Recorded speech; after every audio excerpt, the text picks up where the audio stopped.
ليه احنا بنصوم رمضان؟ عشان نحس بالفقراء.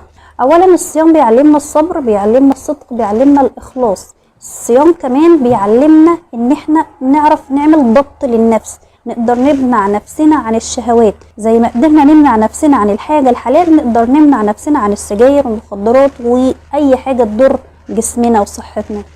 كمان الصيام بيعزز الصحة النفسية، يعني زي ما انا بعمل تمارين وباكل اكل صحي عشان اقوي جسمي، الصيام كمان بيعزز الصحة النفسية وكمان بيحسن المزاج. انتوا عارفين ليه؟ لان الصيام بينشط وبيطور وبيخلي الدماغ تعمل نمو الخلايا جديدة.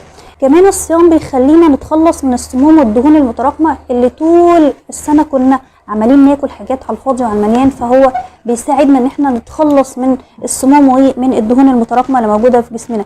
كمان بيرجع حجم المعده لحجمها الاصلي. انتوا عارفين احنا ما بناكل كتير معدتنا بتكبر، فالصيام بيخلي المعده ترجع تاني لحجمها الاصلي وتتقلص، وبالتالي فنقدر ناكل زي ما الرسول عليه الصلاه والسلام قال لنا: ثلث لطعامك وثلث لشرابك وثلث لتنفسك. وده كمان هيخلي الناس اللي وزنها زياده تقل شويه فترجع تاني لصحتها البدنيه بشكل عالي.